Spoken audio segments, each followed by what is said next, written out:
Hello all, welcome to my channel నా కుటుంబ dairy. ఇవాళ నేను ఇంట్లోనే ఘీ ఎలా తయారు చేసుకోవాలో చూపిస్తాను. సో మేము ఈ ఫామ్ నుండి మిల్క్ తెచ్చుకుంటాం. ఫస్ట్ మిల్క్ని బాగా మరిగించుకోవాలి. సో గోరువెచ్చగా ఉన్నప్పుడు కొంచెం తోడు వేసుకొని పక్కన పెట్టుకోవాలి. ఇక్కడ మాకు చల్లగా ఉంటుంది కాబట్టి నేను దీన్ని అవెన్లో పెడతాను. లైట్ వేసుకొని అవెన్లో ఒక 8 అవర్స్ ఉంచితే సరిపోతుంది. సో అవెన్లో నుండి బయటికి తీసిన తర్వాత నేను దీన్ని ఫ్రిడ్జ్లో పెడతాను. ఒక 2 అవర్స్ పెడితే సరిపోతుంది. సో పెరుగు బాగా రావడానికి బాగా మరిగించుకోవాలి పాలని. ఇంకొకటి ఒక చిన్న ఎండుమిర్చి వేస్తే సరిపోతుంది.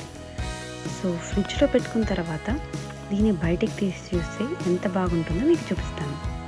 చూడండి కర్డ్ ఎంత థిక్గా అయిందో. మీరు కూడా ఈ ట్రిక్ని ఫాలో అవ్వండి. థిక్ కర్డ్ చేసుకోవచ్చు, చూసారుగా. And try to use non pasteurised milk. మనకి పైన ఒక థిక్ లేయర్గా ఫామ్ అవుతుంది. సో ఆ థిక్ లేయర్ని మలాయ్ అంటారు, మీగడ అంటారు. దాన్ని మనం ఎవ్రీడే కలెక్ట్ చేసుకొని ఫ్రిడ్జ్లో స్టోర్ చేసుకోవాలి. సో వన్స్ ఒక 3 days 4 days అయిన తర్వాత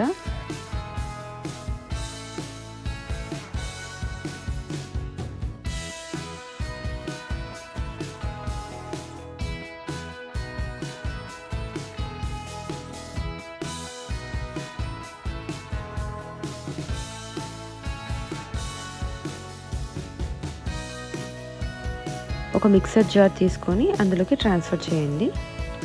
ఒకప్పుడు వెన్న చేయాలంటే కవ్వంతో ఎంతోసేపు చిలికితే కానీ వెన్న వచ్చేది కాదు. ఇప్పుడు ఈ ట్రిక్ కనుక్కున్న తర్వాత జస్ట్ నిమిషాల్లో వెన్న వచ్చేస్తుంది. రోజులు గడిచే కొద్దీ ఈ టెక్నాలజీ వల్ల పనులు తొందరగా అవుతున్నాయి, కానీ అదే విధంగా లేజినెస్ కూడా వచ్చేస్తుంది అనిపిస్తుంది. ఇలా చూపిస్తున్నట్టు ఆ మీగడ్ని మిక్సీ చేసుకోవాలి. ఇక్కడ చిన్న చిన్న బబుల్స్ లాగా కనిపిస్తున్నాయి కదా. సో దాన్ని ఇంకొంచెం బాగా రావడానికి మళ్ళీ ఇంకోసారి మిక్సీ పట్టాలి. అప్పుడు నీకు బాగా వెన్న అనేది పైకి కనిపిస్తుంది. సో అది తొందరగా మనకి బాల్ లాగా రావాలి అంటే కోల్డ్ వాటర్ అందులో పోయాలి. ఒక small glass of cold water లేదా ఐస్ క్యూబ్స్ ఉంటే ఐస్ క్యూబ్స్ అన్న దాంట్లో వేయచ్చు. సో మీకు ఇలా వీడియోలో చూపిస్తున్నట్టు ఇలా రౌండ్గా బాల్ షేప్లో మనకు వస్తుంది. సో ఎక్స్ట్రా వాటర్ ఉంటే దాన్ని స్క్వీజ్ చేసేసేయండి. ఓన్లీ ఆ వెన్నను మాత్రమే తీసుకొని ఒక కంటైనర్లో స్టోర్ చేసుకోండి. డీప్ ఫ్రిడ్జ్లో పెట్టుకుంటే బెటర్.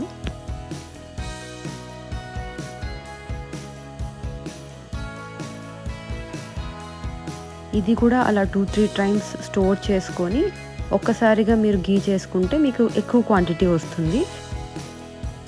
లేదా వెంటనే కూడా చేసుకోవచ్చు. ఇలా ఒక ప్యాన్ తీసుకొని మీడియం ఫ్లేమ్లో పెట్టేసి వెన్నను దాంట్లోకి ట్రాన్స్ఫర్ చేసి అప్పుడప్పుడు స్టిర్ చేస్తూ చూసుకుంటూ ఉండండి. సో ఫ్లేమ్ మాత్రం సిమ్లోనే పెట్టుకునేటట్టు చూసుకోండి. హై ఫ్లేమ్లో పెడితే మాడిపోతుంది. సో అలా సిమ్లో పెట్టుకొని తిప్పుతూ ఉంటే మీకు ఈజీగా వచ్చేస్తుంది. ఇంట్లో నెయ్యి చేస్తున్న ప్రతిసారి అమ్మ గుర్తుకొస్తుంది. సో ఫ్రెష్గా నెయ్యి చేసినప్పుడు కంపల్సరీ ఆవకాయ, పప్పు, వేడన్నం కంపల్సరీ ఉండాల్సిందే. మీరు నెయ్యి చేస్తున్నప్పుడు ఇల్లంతా కూడా ఆ నెయ్యి ఫ్లేవర్ అనేది వస్తుంది.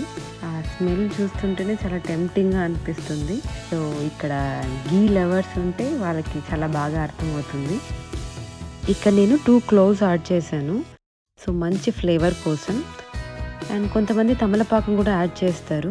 మీ దగ్గర ఏదైనా అవైలబిలిటీ ఉంటే మీరు యాడ్ చేసుకోండి. యాడ్ చేసుకోకపోయినా పర్వాలేదు. ఇలా వెన్నంతా కరిగి క్లియర్గా ఘీ లాగా ఫామ్ అవుతుంది. అవును, టర్న్ ఆఫ్ చేసుకోవచ్చు.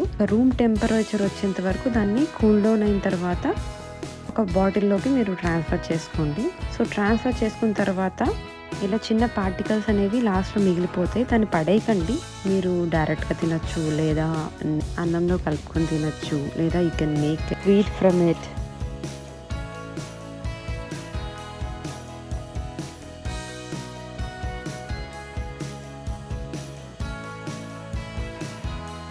Hope you like this video.